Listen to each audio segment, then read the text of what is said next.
Have you ever considered the idea of hiring a skilled person in the Philippines to help you with tech work, appointment setting, or social media posting?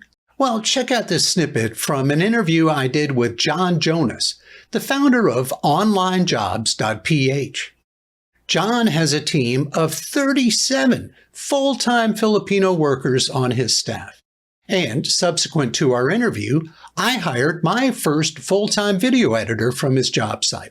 And if you're wondering if Filipino workers have the technical chops and English proficiency to support your business, consider this. My full-time video editor, Denzel, edited every video that you're watching here on Small Biz School TV. A big difference with hiring people from the Philippines, and you've made this clear to me. I'm acting like I'm speaking from personal knowledge. All I know is what I've learned from you, John, but it's the cultural aspects. And so the first thing I want to touch on is most people like myself in the United States have hired people to do specific projects on Fiverr or Upwork or that kind of thing. And it's at best temporary, but usually it's just a one project thing. But what you say is you need to hire somebody as a full-time employee of your organization if you really want to get the value from that person. Please tell us why you feel that way. Okay, so there's a couple things and I like when I got into this, I had no idea, right?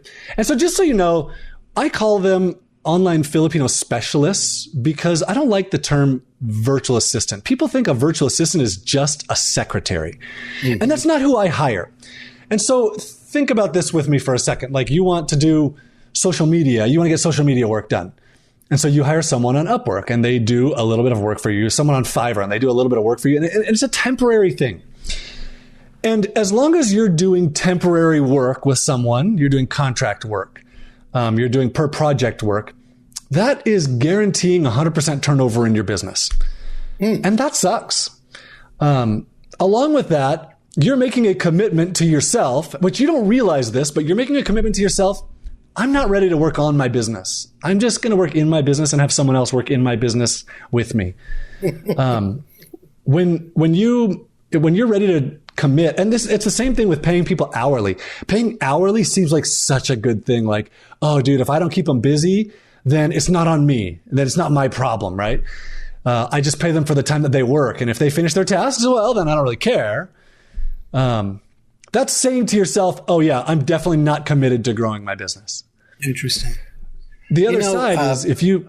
Go ahead. I'm sorry. Please go ahead. Sorry. So if you hire full time, it's a commitment. It's a commitment to them where that's a big deal to them in the Philippines. That having a full-time, stable, salaried job culturally is a really big deal.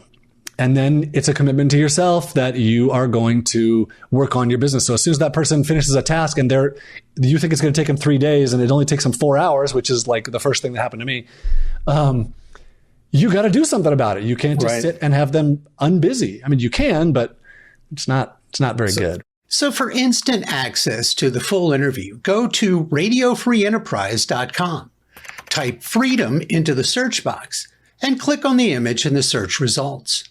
Once you're on the interview page, you can watch or listen now, or download the audio to your computer, tablet, or phone to listen later. And if you're looking for a specific topic or keyword you heard here, type Control F or Command F on a Mac to search the transcript and find what you're looking for.